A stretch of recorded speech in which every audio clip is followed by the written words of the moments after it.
കാസർഗോഡ് പടന്നക്കടപ്പുറത്ത് സംഘർഷാവസ്ഥ. സന്ദീപ് വാര്യരുടെ റോഡ് ഷോയ്ക്ക് നേരെ ഒരു വിഭാഗം കല്ലെറിഞ്ഞതാണ് പ്രശ്നത്തിന്റെ തുടക്കം. CPM പാർട്ടി ഓഫീസിൽ നിന്നാണ് കല്ലേറുണ്ടായതെന്ന് കോൺഗ്രസ് ആരോപിച്ചു. പോലീസ് സ്ഥലത്തെത്തി ലാത്തി വീശി.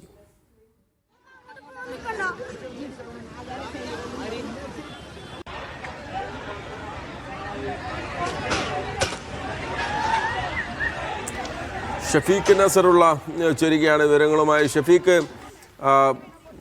വലിയ സംഘർഷത്തിൻ്റെ ഒരു അവശേഷിപ്പ് പോലെ അവിടെ കാണുന്നു. കാരണം ഒരുപാട് പോസ്റ്ററുകൾ, ബാനറുകൾ, ഒപ്പം തന്നെ കസേരകൾ ഒടിഞ്ഞു കിടക്കുന്നത് അവിടെ കാണാൻ സാധിക്കുന്നുണ്ട്. അപ്പോൾ ഒരു വലിയ സംഘർഷം കഴിഞ്ഞൊരു സാഹചര്യം പോലെ തോന്നുന്നു. എന്താണ് അവിടെ സംഭവിച്ചത്? പോലീസിൻ്റെ നടപടി എന്താണ് ഷഫീഖ്?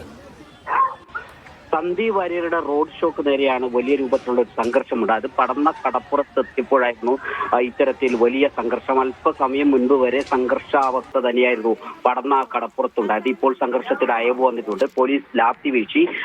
റോഡ് ഷോ ഇന്ന് വൈകുന്നേരമാണ് സന്ദീപ് വാര്യരുടെ റോഡ് ഷോ ആരംഭിച്ചിരുന്നത്. അത് രാത്രിയോടെ പടന്ന കടപ്പുറത്തെത്തുകയായിരുന്നു. അവിടെ CPM ഓഫീസിൽ നിന്നാണ് കല്ലേറുണ്ടായത് എന്ന് കോൺഗ്രസ് ആരോപിക്കുന്നുണ്ട്. പക്ഷെ CPM പറയുന്നത് പാർട്ടി ഓഫീസിലേക്ക് ലീഗ് പ്രവർത്തകർ ഇരച്ചു കയറി അവിടെ ഉണ്ടായിരുന്ന ഫർണിച്ചറുകൾ നശിപ്പിച്ചു എന്നാണ്. വലിയൊരു സംഘർഷം തന്നെയുണ്ട്.